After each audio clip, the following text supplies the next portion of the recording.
আসসালামু আলাইকুম প্রিয় দর্শক, স্বাগত জানাচ্ছি আমার দেশ মিড ডে নিউজের সঙ্গে আছি আরমান মুজাহিদ। শুরুতে জানবো সংবাদ শিরোনাম। জুলাই ৩৬ এক্সপ্রেসওয়েতে তারেক রহমান। ৬,৩১৪ দিন পর ঢাকায় পৌঁছালেন তারেক রহমান। তারেক রহমানকে স্বাগত জানিয়ে জামায়াত আমিরের পোস্ট। গাজায় ত্রাণ অবরোধের নিন্দা এরদোয়ানের। হামাস প্রতিনিধিদের সঙ্গে তুর্কি পররাষ্ট্রমন্ত্রীর বৈঠক। পিটিআইকে আলোচনার প্রস্তাব পাকিস্তানি প্রধানমন্ত্রীর। খ্রিস্ট ধর্মাবলম্বীদের সর্ববৃহৎ ধর্মীয় উৎসব বড়দিন আজ। দর্শক, এতক্ষণ শুনছিলেন সংবাদ শিরোনাম, এবার বিস্তারিত। লাল সবুজ গাড়িতে করে বিমানবন্দর থেকে জুলাই ৩৬ এক্সপ্রেসওয়েতে পৌঁছেছেন বিএনপির ভারপ্রাপ্ত চেয়ারম্যান তারেক রহমান। বৃহস্পতিবার দুপুর ২টায় জুলাই ৩৬ এক্সপ্রেসওয়েতে তার গাড়িবহর প্রবেশ করে। এই রিপোর্ট লেখা পর্যন্ত যৌথ বাহিনীর কড়া নিরাপত্তায় ধীরে ধীরে এগোচ্ছে তার গাড়িবহর। এ সময় তার উদ্দেশ্যে উৎসুক নেতাকর্মীদের বিভিন্ন স্লোগান দিতে দেখা যায়, আর তারেক রহমান নেতাকর্মীদের উদ্দেশ্যে হাত নাড়িয়ে অভিবাদনের জবাব দেন।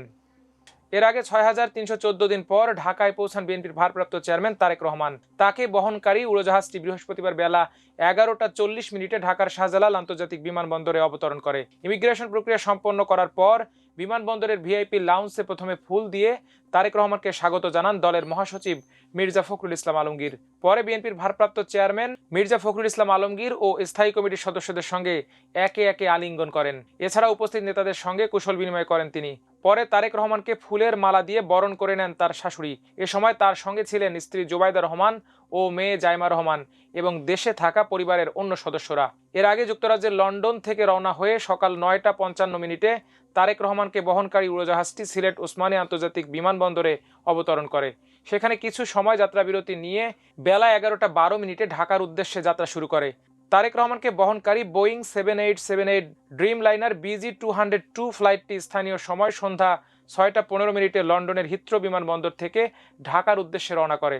প্রায় ১৭ বছর পর তারেক রহমানের দেশে ফেরার এ যাত্রায় তার সঙ্গে ছিলেন স্ত্রী ডক্টর জুবাইদা রহমান ও মেয়ে ব্যারিস্টার জাইমা রহমান। পরে বিমানবন্দর থেকে তারেক রহমান লাল ও সবুজ রঙে সজ্জিত একটি বিশেষ বুলেট প্রুফ বাসে করে ৩৬ জুলাই এক্সপ্রেসওয়ে অর্থাৎ ৩০০ ফিট সড়কে সংবর্ধনা অনুষ্ঠানে যোগ দেন।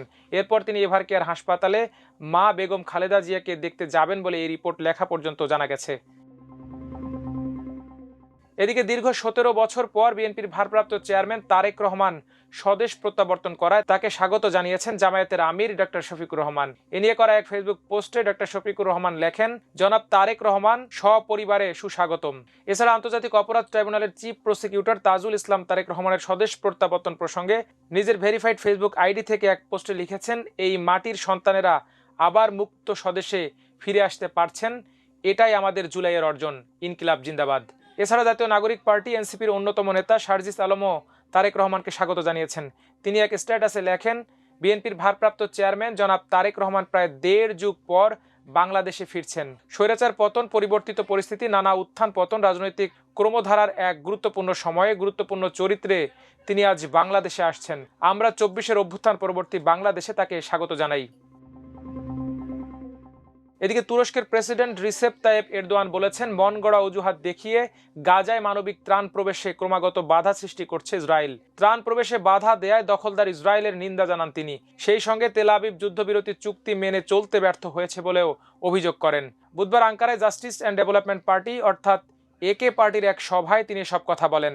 এরদোয়ান বলেন, ১১ অক্টোবর থেকে গাজায় যুদ্ধবিরতি কার্যকর হলেও ইসরায়েলের চুক্তি লঙ্ঘনের কারণে উপত্যকার দুর্দশা একটুও কমেনি। তিনি জানান, আগামীতে ফিলিস্তিনিদের প্রতি আরও সমর্থন বৃদ্ধি করবে তুরস্ক। তিনি বলেন, আমরা ফিলিস্তিনে আমাদের সাহায্য বৃদ্ধি করব, আমরা পিছু হটব না, আমরা চুপ থাকব না, আমরা ভুলব না এবং আমরা কখনোই গাজাকে একা ছেড়ে দেব না।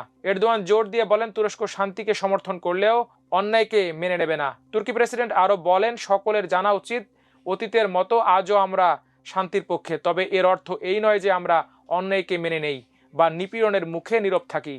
এদিকে আঙ্কারায় হামাসের রাজনৈতিক ব্যুরোর সদস্য খলিল আল হায়ার নেতৃত্বে হামাসের একটি প্রতিনিধি দলের সঙ্গে বৈঠক করেছেন তুরস্কের পররাষ্ট্রমন্ত্রী হাকান ফিদান।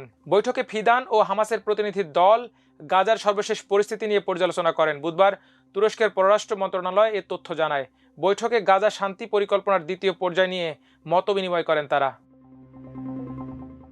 এদিকে পাকিস্তানে বিদ্যমান রাজনৈতিক উত্তেজনা কমাতে বিরোধী দল পাকিস্তান তেহরিকে ইনসাফ পিটিআইকে আলোচনার প্রস্তাব দিয়েছেন দেশটির প্রধানমন্ত্রী শেহবাজ শরীফ।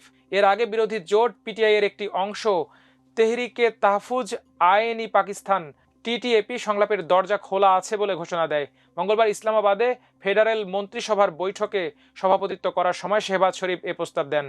তিনি বলেন, পিটিআই যদি আলোচনার ব্যাপারে আন্তরিক হয় তাহলে সরকারও সমানভাবে প্রস্তুত। পাকিস্তানের প্রধানমন্ত্রী বলেন, আলোচনা কেবল তখনই এগোতে পারে যদি বিরোধী দল বৈধ বিষয়গুলোর ওপর মনোনিবেশ করে।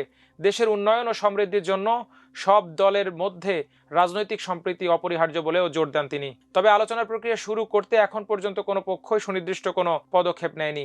এদিকে পিটিআই প্রতিষ্ঠাতা ইমরান খানের কারাবাস এবং তার দলীয় নেতাদের সমালোচনামূলক মন্তব্য আলোচনার বিষয়ে অনিশ্চয়তার পরিবেশ তৈরি করেছে, এমন মন্তব্য শেহবাজ শরীফের দলের নেতাদের।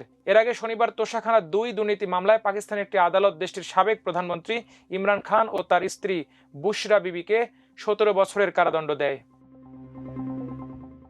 আজ 25 ডিসেম্বর খ্রিস্ট ধর্মাবলম্বীদের সর্ববৃহৎ ধর্মীয় উৎসব বড়দিন। খ্রিস্ট ধর্মের অনুসারীরা এই দিনটিকে শুভ বড়দিন হিসেবে উদযাপন করে থাকেন। তারা বিশ্বাস করেন সৃষ্টিকর্তার মহিমা প্রচারের মাধ্যমে মানব জাতিকে সত্য ও ন্যায়ের পথে পরিচালিত করতেই যীশু খ্রিস্ট পৃথিবীতে আগমন ঘটেছিল। বিশ্বের অন্যান্য দেশের মতো বাংলাদেশে খ্রিস্ট ধর্মের অনুসারীরা আজ যথাযথ ধর্মীয় ভাবগাম্ভীর্য ও আনন্দ উৎসব এবং প্রার্থনার মধ্য দিয়ে শুভ বড়দিন উদযাপন করছেন। এ উপলক্ষে রাজধানী ঢাকা সহ সারা দেশে খ্রিস্ট ধর্মের অনুসারীদের ধর্মীয় প্রতিষ্ঠান গির্জাগুলোকে সাজানো হয়েছে নতুন আঙ্গিকে। আলোকসজ্জা, ক্রিসমাস ট্রি আর সান্তাক্লজের উপহারে এদিন মেতে উঠেছে শিশুরা। এই উৎসব ঘিরে রাজধানীর ঢাকায় নেওয়া হয়েছে বিশেষ নিরাপত্তা ব্যবস্থা। দর্শক, আজ এ পর্যন্তই। সবাই ভালো থাকুন, সুস্থ থাকুন, থাকুন আমার দেশের সঙ্গে। আল্লাহ হাফেজ।